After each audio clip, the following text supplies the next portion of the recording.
حبه اسماء.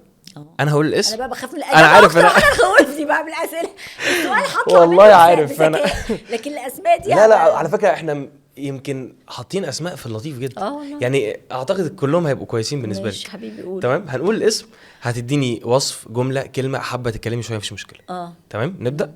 صبا مبارك. صبا مبارك ممثله شاطره جدا مجتهده جدا موهوبه جدا ومحترمه قوي قوي وفيري بروفيشنال ومن الناس اللي ارتحت قوي معاهم من الناس اللي بيهمها ان اللي حواليها يكونوا مبسوطين ويكونوا شاطرين ويكونوا حلوين ويكون ادائهم كويس very professional بجد.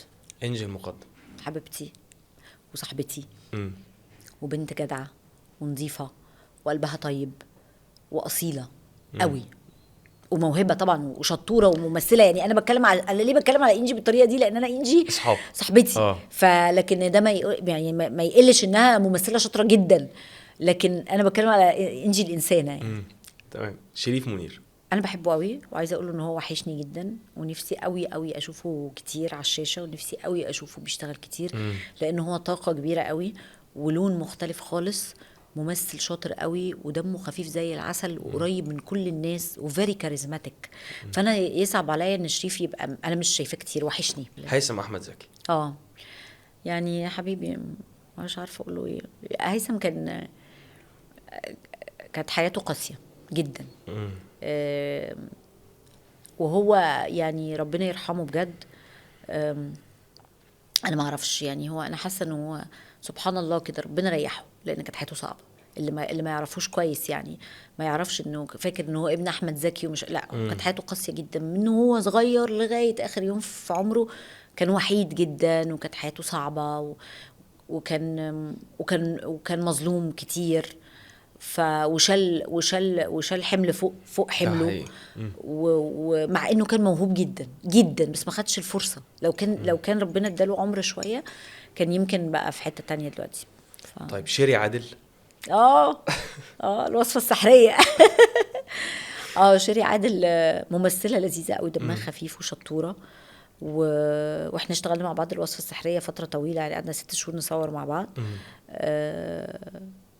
عايزه اقول لها وحشتيني من ساعه الوصفه السحريه ما شفتهاش. اتكلمنا كذا مره على التليفون.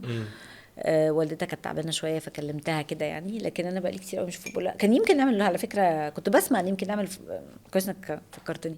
عايزه اسال فين صحيح الجزء الثاني من الوصفه السحريه؟ فين طيب فين طيب.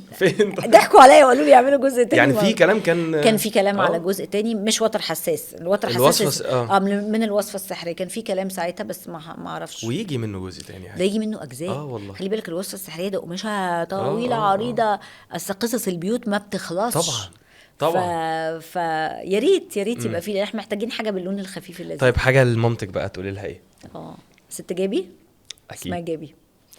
اقول لها ايه؟ لا اقول لها ايه ده قاعده معاها في البيت طول النهار هقول لها ايه تاني؟ هي زهقانه مني عايزه اقول لها يا ماما انتوا صحاب طبعا جدا. احنا صحاب قوي قوي صحاب قوي بس ده ما يعنيش ان احنا ساعات ما بنولعش في بعض في البيت طبعا انت فاهم كلنا كده لكن هي حبيبتي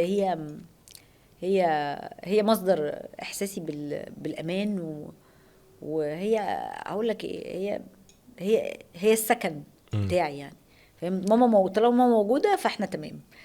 فربنا يديها الصحه. ياسمين عز برافو عليها.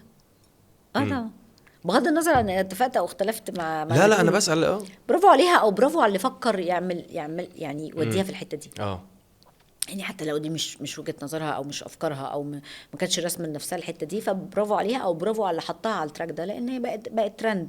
اختلفنا بقى اتفقنا حبينا ما حبيناش لكن في الاخر احنا في زمن الترندات شئنا ام ابينا وده واقع وحقيقه. وجزء من نجاحك بيتقاس بالترند اللي انت بتعمله للاسف ولو اني انا مش مع ده ولكن ده واقع ودي حقيقه. وجزء من فشلك برضو بيتقاس بالترند اللي انت بتعمله برضو لكن هي اتحطت في حته. مين ما بيعرفش ياسمين عز النهارده؟ مين ما بيتكلمش عن ياسمين عز؟ مين ما بيشوفش الريلز بتاعتها؟ مين ما بتتريق او بتاكد او بتنفي او مع او ضد؟